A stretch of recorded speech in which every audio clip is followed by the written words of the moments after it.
Olá, audiência Band Esportes, manhãzinha com sol espetacular, cinematográfico, num lugar que é cinematográfico também, exatamente aí, nessa linda cidade, muito chique por sinal, que a gente tem um dos principais festivais de cinema do planeta. Estamos em Cannes, Nice, na França. Este é o Pier dos Ingleses, onde teremos a largada de mais uma maratona e você vai curtir com todo o glamour nessa manhãzinha de muito sol. Why marathon is a special ali, sport? né? Claro que Marathon is a dando o ar sport. da If you graça, think for a minute, marathon e é um is a sport that cenário you win realmente just if you finish espetacular it. It's the para only uma das provas sport. mais So bonitas the do people mundo running da the maratona. marathon, they satisfy A gente pode their dizer que é a needs chamada are moving, Maratona their 5 needs of estrelas, feel não, Cleberson better, Yamada? their Tudo bem com need of você? think positive, but Boa as tarde, well, each Cacá. Boa one tarde, of us assinante has Band a small Esportes. Para mim, mais uma vez, é um prazer estar aqui com vocês. competitive soul Mais um inside evento aí, marathon Cacá, que satisfied realmente as well. essa é uma prova das mais finished. charmosas aí do mundo, dentre as maratonas, e a que vem crescendo muito nos últimos anos, né? É uma prova que começa em Nice, que fica a aproximadamente 30 quilômetros de Cannes, onde tem o Festival de Cinema.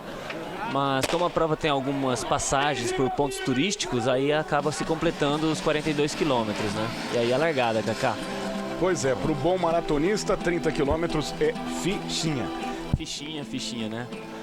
Ficam faltando ainda pelo menos uns 12 quilômetros aí. E esses 12 são os contornos que a prova vai fazer dentro dos pontos turísticos das duas cidades, tanto de Nice quanto de Cannes. O percurso é fantástico, quase que o tempo todo os atletas ficam com o oceano, com o mar Mediterrâneo aí do lado esquerdo, né?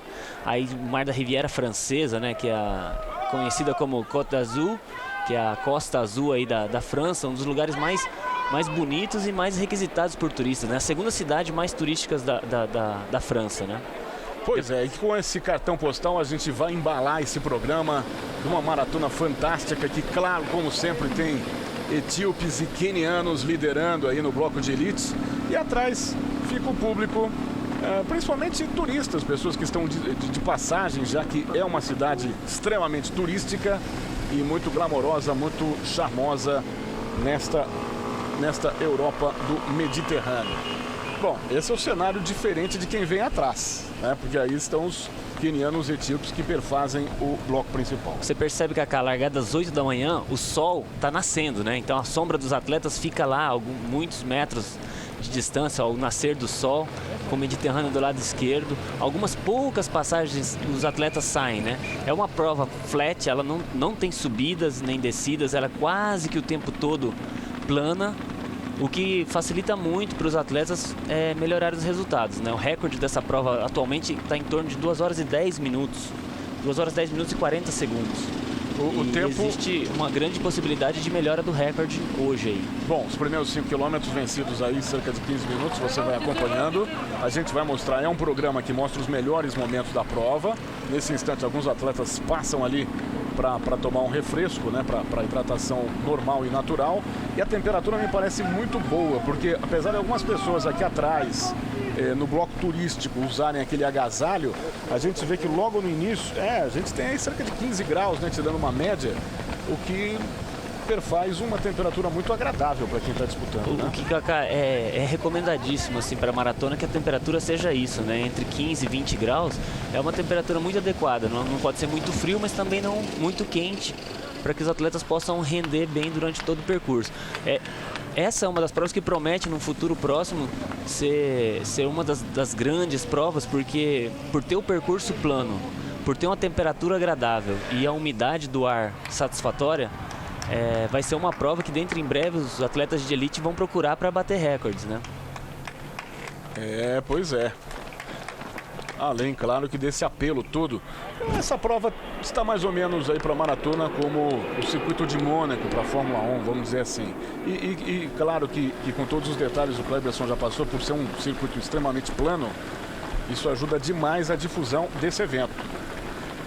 muitos atletas aproveitam para fazer o turismo da corrida, né?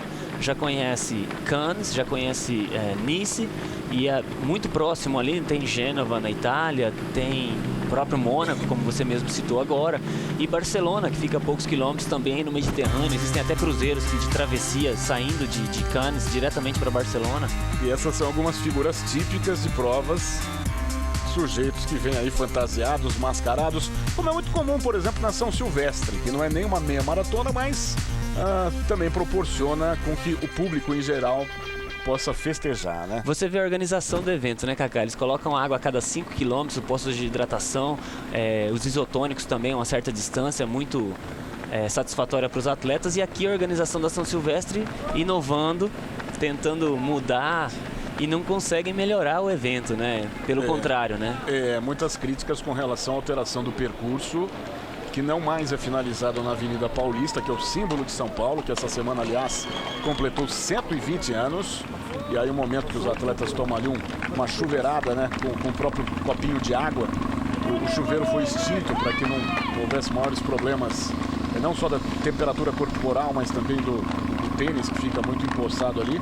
E aqui mudaram. Então o final da São Silvestre desse ano vai acontecer no Ibirapuera. Quem compete, quem acompanha atletas, acha que essa alteração foi para pior e não para melhor. Todo mundo que eu conheço do atletismo aí, os próprios alunos, os atletas de elite, todos têm reclamado bastante, porque fica difícil, né, a chegada no local de largada, e quando você termina a prova, você deixou suas coisas, seu carro, ou mesmo meio de locomoção ficou distante. Tudo dificulta bastante para as pessoas, né?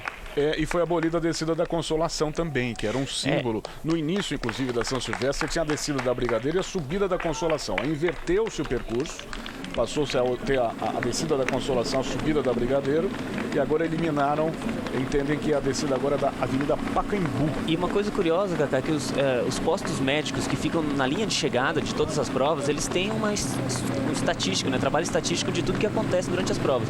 E é comprovado que as provas que terminam em descida aumenta o número de lesão de atletas, né? Um número maior de atletas chega lesionado ao fim da prova, não só o de elite, mas também o amador.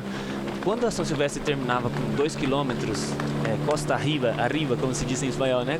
Terminando na subida da Brigadeiro, é muito difícil um atleta se lesionar, porque o ritmo da prova cai e ele está fazendo um trabalho de resistência muscular. Mas quando ele pega uma descida de 2 km ao fim da prova, passa a ser um impacto muito grande para as articulações e o aumento da velocidade por ele estar numa descida. E isso acaba causando...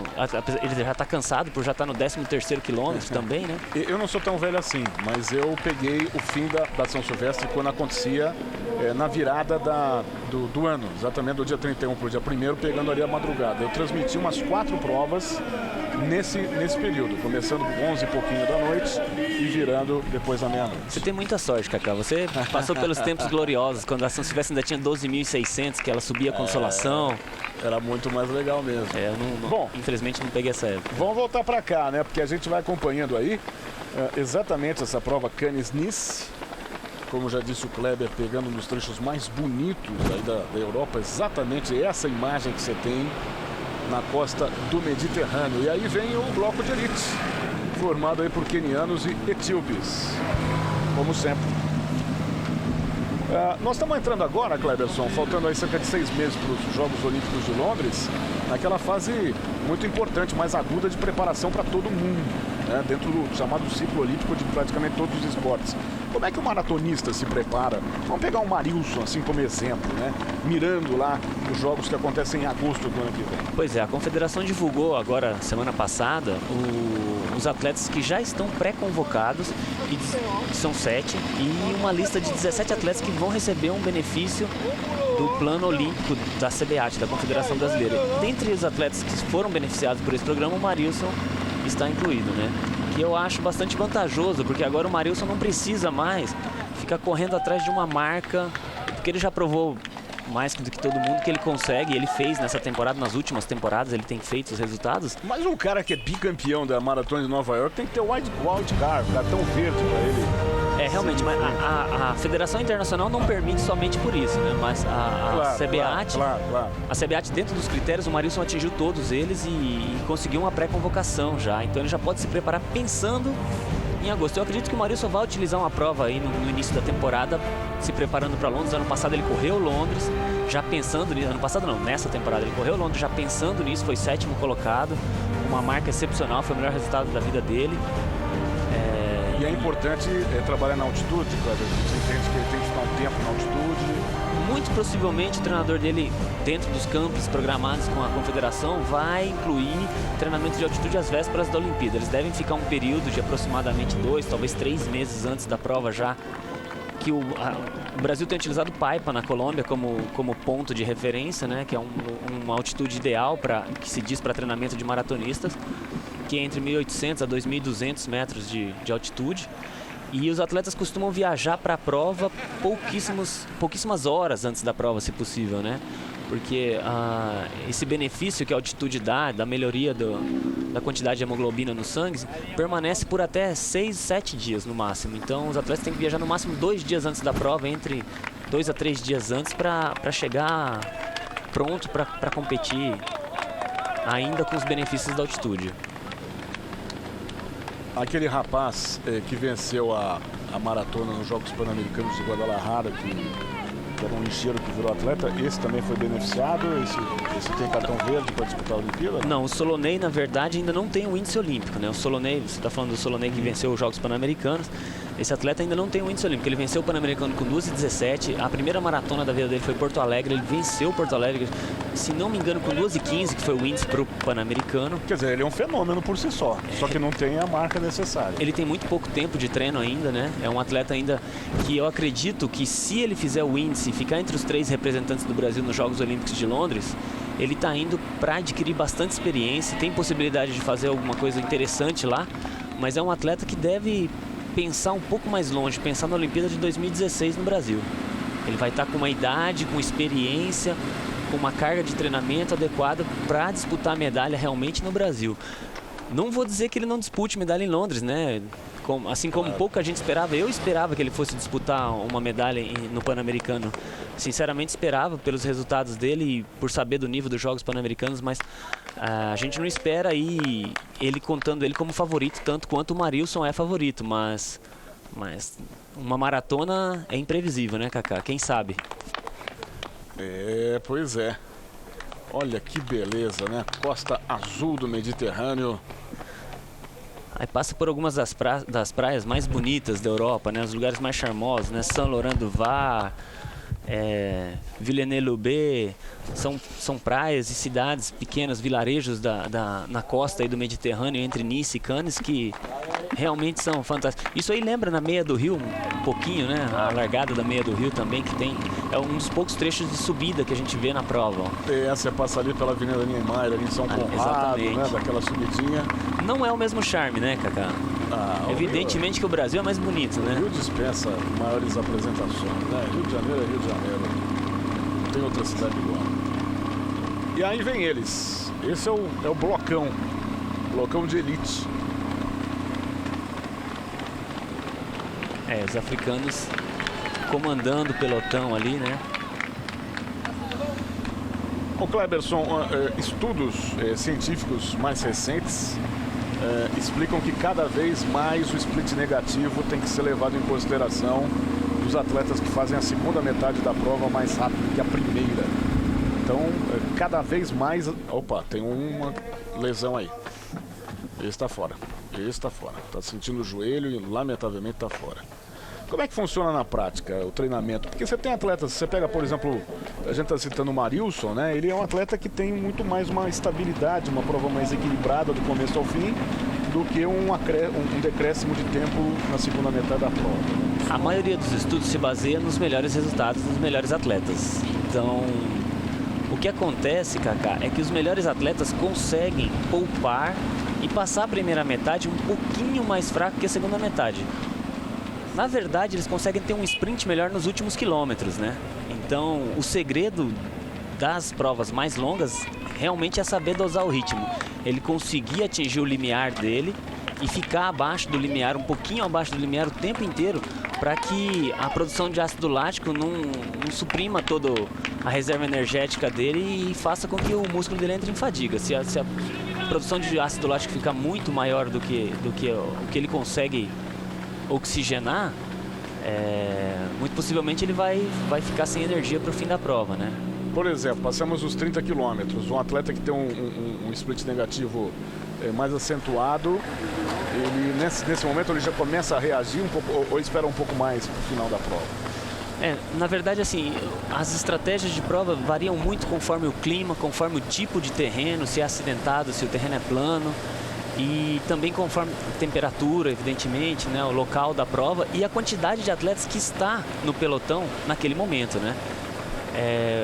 Uma das estratégias mais corajosas que eu vi foi a do Vanderlei Cordeiro na Olimpíada de 2004, em que ele partiu um pouco antes do quilômetro 21, se não me engano, no quilômetro 20, 22, em torno de 22, na metade da prova, ele se desgarrou do pelotão e foi. E o pelotão não acreditou que ele pudesse ficar muito tempo lá na frente. Até porque um atleta sozinho perde a referência, né? Exatamente. E no pelotão, ó, um fica segurando energia, quebrando vento um para o outro, como esse pelotão que está seguindo agora. Pra gente foi uma surpresa, porque eu estava escalado para fazer só flashes da prova. Quando a gente viu um brasileiro desgarrando, falou, não, vamos ficar na transmissão.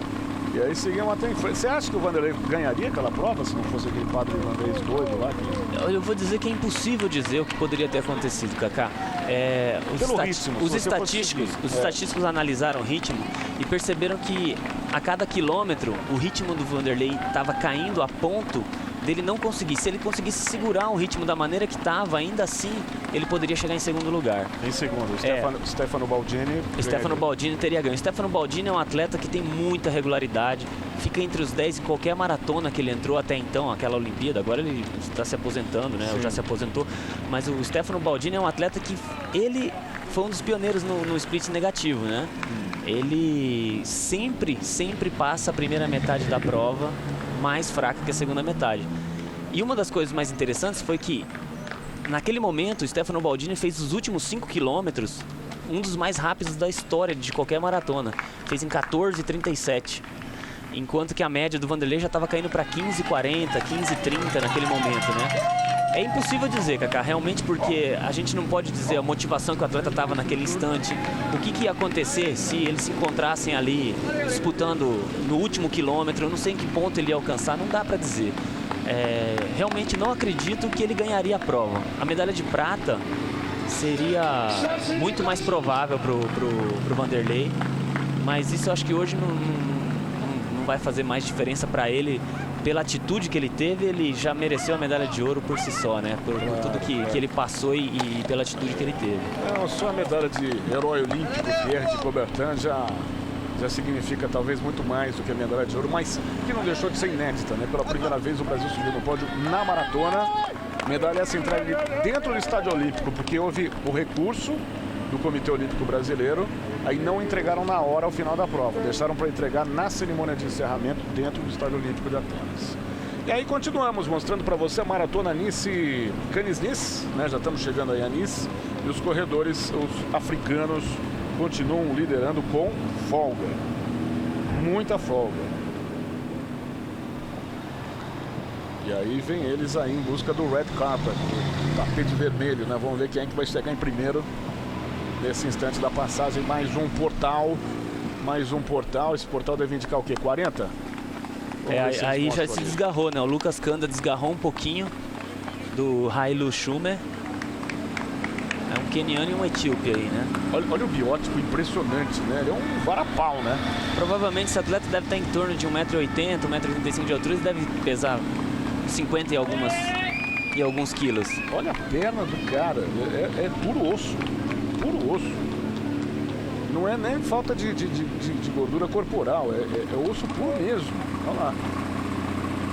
Deve ser muito leve, Kaká, para poder manter esse nível aí. Um ritmo de 3 minutos e 5 a 3 minutos e 10 cada quilômetro aí dessa prova.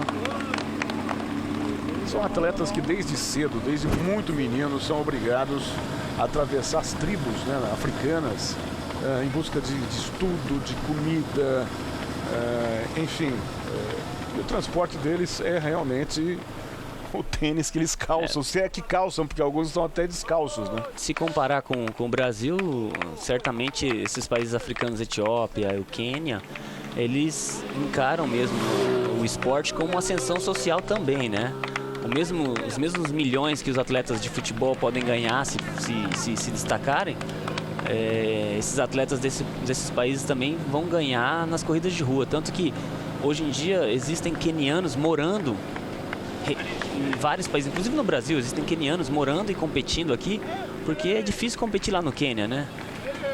Não, perfeito, a sua comparação é absolutamente perfeita. Tem exatamente comparação com o futebol nosso, é uma forma de ascensão social para os menos favorecidos, né? Assim como cada equipe do futebol europeu tem pelo menos 3 brasileiros jogando, né? Cada país do mundo aí tem pelo menos 3 quenianos aí praticamente residindo e competindo frequentemente.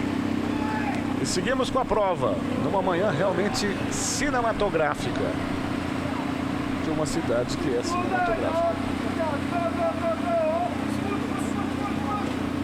Aí que nós temos anualmente o famoso Festival de Cinema, que premia os principais filmes do planeta, as principais produções de Hollywood, de Bollywood, né, que é a indústria cinematográfica da Índia. O Brasil, volta e meia, concorre e ganha alguns leões de ouro, alguns prêmios importantes. Exatamente aí. A cidade realmente é muito bonita e elas são absolutamente unidas. E vamos aí para a chegada. O momento da chegada. Você vai acompanhando o Lucas Kanda, que vem aí para a vitória com o tempo de 2 horas 8h40. 2 horas 8h40. Lucas Kanda chega em primeiro. Hailo Shumi na segunda posição, quase que colado. E o Moses Purgats é o terceiro colocado. 2 horas 8h40 é um bom tempo. Está dentro do que você esperava, Cleverson? O recorde da prova, né? Que estava em 2h10, agora caiu já para 2h08. Isso eleva bastante o nível dessa prova. 2 horas e 8 já é respeitável. Lucas Kanda até então não tinha esse resultado, é o melhor resultado da vida dele também. E comprova que agora ele se transforma e pode entrar no hall dos grandes maratonistas, né? Luca, first Muito bem, a gente tem participation. pouco tempo, o programa está acabando, mas você falou de recorde da prova, rapidinho explica. São Silvestre mudou o percurso, todas as marcas vão para o limbo, é isso? Permanece o recorde da prova do percurso original e agora vai ser uma nova prova, né? Praticamente vai ter um novo recorde. O atleta que vencer esse ano é o novo recordista do novo percurso, né? Porque muda a topografia, todo o percurso, ponto de largada e de chegada, até porque a largada vai ser num ponto alto e a chegada lá embaixo, né? O normal é a prova começar e terminar no mesmo ponto, né? Ou na mesma altitude, pelo menos. Mas para você chegar lá embaixo, você tem que subir a Brigadeiro por usar Paulista de novo. E além disso, a prova fica ameaçada até de perder o reconhecimento da IAAF, porque existe uma série de critérios que devem ser seguidos, né? Não sei como vai ficar isso agora, mas a aferição da IAAF provavelmente vem para refazer todo e revalidar o novo percurso. Bom, boa São Silvestre para todos nós, né? Boa São Silvestre para todos nós. Ainda assim, né, é uma prova charmosa, é uma prova que tem todo o glamour dela no Brasil e é o sonho de muitos corredores ainda, né? Sem dúvida. E essa prova, que prova linda, né? Como disse o Cleverson, realmente ela tem que entrar de vez para o calendário da IAAF como uma das principais provas 5 estrelas do mundo. Ali você tem na faixa o próprio percurso e a chegada feminina. O momento da chegada feminina, a Teami Chumier. 2:30:53. 2:30:53, Cleverson. É uma boa marca, né? Você vê, o Pan-Americano foi vencido pela brasileira com 2 horas e 37, a Adriana. A Adriana aí ficaria entre as 4 melhores dessa maratona, que já passa a ser bastante interessante. Você vê o resultado da Adriana, foi um resultado muito bom, não só pelo que ela fez na prova, mas também pelo tempo dela, né? Então, a Maratona de Cannes ainda está num nível um pouco mais forte, com 2 horas e 30. A segunda colocada fez 2 horas 33. E terceira 2:36, exatamente 2:37, exatamente. Veja aí a diferença da primeira para a segunda de quase 3 minutos. Enquanto que do primeiro homem para o segundo, cerca de 30 segundos no máximo. 26 segundos apenas, né? É uma diferença bem menor, né? Bem mais disputada a prova masculina. Muito bem, depois do bloco de elite, os populares, que vão chegando aí, sempre muito importante a presença de populares. Glanderson e Amanda, vamos chegando ao final desse ano de 2011, com muitas coisas legais que a gente acompanhou aqui, mais uma Diamond League, teremos Diamond League no ano que vem, e se Deus quiser, trazendo muitas medalhas na Olimpíada. Muito bem, Kaká, obrigado aí pela oportunidade de estar aqui. Eu espero aí na próxima semana aí estaremos com a Maratona de Beirute, né? Vamos ver mais um evento interessantíssimo aí para mostrar para o público do Band Esportes. Obrigado aí pela... Nos vemos então na próxima semana. Obrigado para todo mundo e você fica aí com as imagens dessa maratona fantástica cinematográfica, Maratona Cannes Nice. Band Esportes, um canal de todos os esportes.